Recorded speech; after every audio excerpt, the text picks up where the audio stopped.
We turn then to the question of whether logical and theological fatalism can be pulled apart from each other.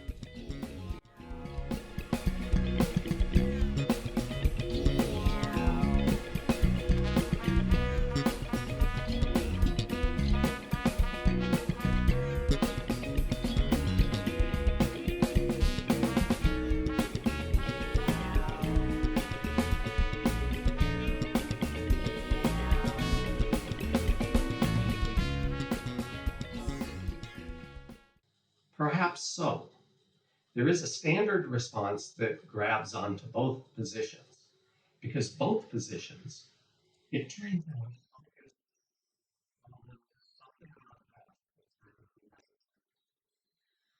for logical fatalism, it's that it's always been the case. If something's going to happen tomorrow, then it's always been the case that it will happen tomorrow. For theological fatalism, it's something about what God knew or believed yesterday about what you're going to do tomorrow.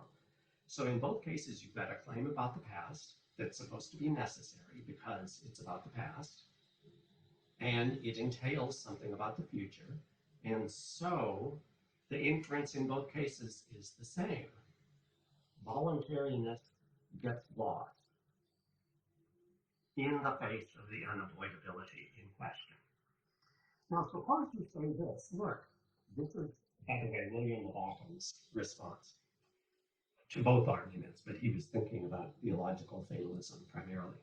He says, look, both of those claims that you started with appear to be about the past, or at least are on first glance about the past. They are past infected, let's say. But they're also both future infected. They've got double infections. Now, if something is not future infected at all, if it's just tinged with this past element, fine. Nobody can do anything about that. But there's no reason to think doubly infected sentences have the same necessity that attaches to them. Now, the language Occam used was hard and soft facts. So the idea was there are these facts about the past. Some of them really are hard facts about the past. They're about things that are over and done with. Those are the ones that have no future tinging at all to them. But there are other kinds, soft facts about the past. Those are facts about the past. They clearly are talking about the past. They're tinged or infected with this past element to them. They're also tinged or infected with something about the future. Those are soft facts. Those are not yet fixed and unavoidable.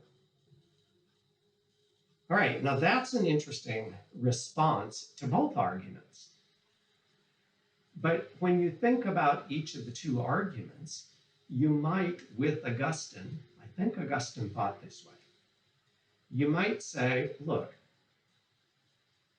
I understand why you see an analogy between the argument for logical fatalism and the argument for theological fatalism, but they really should be treated separately.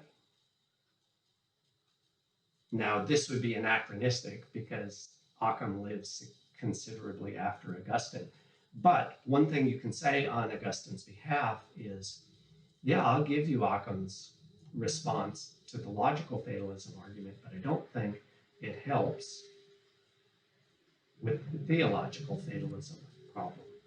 And here we can get some insight from John Martin Fisher. John Martin Fisher is a defender of theological incompatibilism. And his point here is that you can distinguish the premise for logical fatalism from that for theological fatalism because our beliefs are the sort of thing that when they're in the past, even if they refer to the future in some sense, they are nonetheless over and done with, in precisely the same way that hard facts of the sort Occam wanted to focus on are over and done with. Caesar crossed the Rubicon. It's a done deal. It's fixed, unalterable. Nothing anybody can do about it. Well, Yesterday, I believed that it will rain tomorrow. That does turn out to be future tinged in some sense, but it is nonetheless over and done with.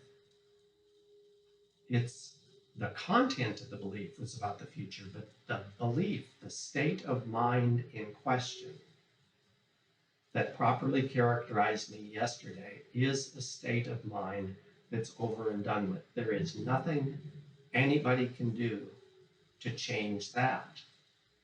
So the future tinged, non-future tinged aspect of Occam's hard and soft fact distinction may not cut the matter in the appropriate spot. There can be sentences that are strictly about the past, even though they're future tinged in some sense or another. Having this future tinged aspect to the complete sentence or thought is not by itself sufficient for deciding whether it's over and done with or not. That gives Augustine and people who worry about theological incompatibilism a basis for distinguishing the logical problem from the theological problem. Logical fatalism could be rejected by appeal to hard and soft fact distinctions.